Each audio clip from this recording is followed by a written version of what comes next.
दोस्तों आप सोचिए, अचानक अगर आपकी नींद खुलती है और आप अपने आप को कब्र में दफन पाए मिलते हैं, ऐसे हाल में आप क्या करेंगे? आर्कियोलॉजिस्ट द्वारा खोजे गए एक अद्भुत चीज के बारे में जिसे विज्ञान भी आज तक सुलझा नहीं सका है। और कैसे ये देश ब्लेड बनाने के लिए भारत से 5 रुपए के सिक्के की तस्करी करते थे। तो दोस्तों आज की वीडियो में ऐसे ही कुछ अमेजिंग फैक्ट के बारे में जानने वाले हैं, तो वीडियो के अंत तक बने रहिए।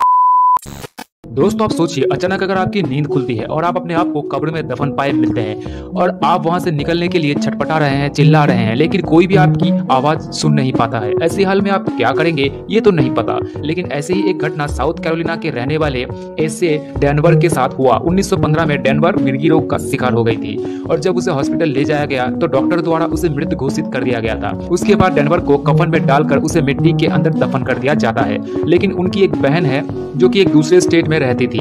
डिस्टेंस ज्यादा होने के कारण वो उसकी अंतिम क्रिया पर पहुंच नहीं सकी थी।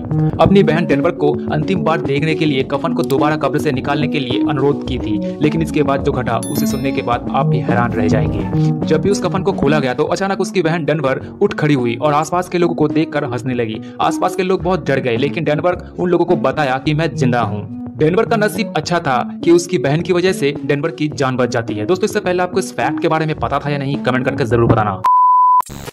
आर्कियोलॉजिस्ट द्वारा खोजे गए एक अद्भुत चीज के बारे में जिसे विज्ञान भी आज तक सुलझा नहीं सका है। जी हाँ दोस्तों, मैं बात कर रहा हूँ पार्शियन टॉम के बारे में। 2020 में ईरान के कुर्दिस्तान इलाके पर खनन का काम चल रहा था। उसी वक्त खनन के दौरान उन लोगों को हजारों साल पुराना एक कब्र मिलता है, जिसके अंदर उसमें एक आदमी का कंकाल मिलता है। दोस्तों ये कंकाल हजारों साल पुराना है और इसके सीने पर बल्लभ से किए गए जख्मों का निशान है। अब आप सोच रहे होंगे कि कब्र पुरानी है और पुरानी कब्र से कंकाल मिलना ये कोई बड़ी बात नहीं है, लेकिन आर्कियोलॉजिस्ट को हैरान करने वाली बात ये लगी थी कि इस कंकाल को बहुत बड़े मिट्टी के जार में रखकर ही उसके बाद इसको क्यों दफन किया गया। ऐसी घटना आमतौर पर देखने को नहीं मिलती है, लेकिन इस व्यक्ति को एक बड़े से मिट्टी के जार में ही रखकर क्यों दफन किया गया था। इस रहस्य को सुलझाने के लिए वैज्ञानिकों ने इस पर रिसर्च करना शुरू कर दिया। और यही नहीं, इस कंकाल के साथ उसके जार में तलवार, छुरी, कैंची, बल्लभ, तीर के साथ साथ और कुछ मूल्यवान पत्थर भी मिले हैं। इसी कारण से वैज्ञानिक समझते हैं कि यह कंकाल शायद किसी वीर योद्धा का होगा और इस वीर योद्धा को सम्मान के साथ दफन करने के लिए ही शायद ऐसे बड़े जार का इस्तेमाल किया होगा। तो दोस्तों इस फैक्ट के बारे में आपको पहले से पता था या नहीं, कमेंट करके जरूर बताना।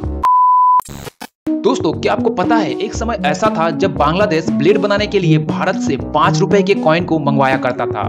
दरअसल 5 रुपए के सिक्के में 6 ब्लेड बनते थे और 5 रुपए के सिक्के में 12 रुपए का फायदा होता था, यानी एक ब्लेड के 2 रुपए होते थे। तो इससे ब्लेड बनाने वाले को अच्छा फायदा होता था। जब इस बात के बारे में भारत सरकार को पता चला तो ये देखते हुए भारत सरकार ने जिस मेटल से 5 रुपए का सिक्का बनता था वह मेटल ही बदल दिया। दोस्तों आजादी के बाद सिक्के तांबे के बनते थे, उसके बाद 1964 में एल्यूमिनियम के और 1988 में स्टेनलेस स्टील के बनने शुरू हुए। तो दोस्तों इससे पहले आपको इस फैक्ट के बारे में पता था या नहीं, कमेंट करके जरूर बताना।